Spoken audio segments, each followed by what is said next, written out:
is one interesting phenomenon all of us as leaders face. And many a times it can get sticky and difficult. What happens is some people, they become a little aggressive, they lose control on what they're doing and what they're saying.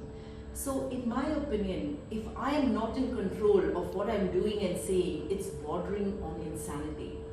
Now, the point being, whatever the external trigger may be, if I am so agitated that that trigger is able to make me insane, I am giving the remote control of my life to somebody else.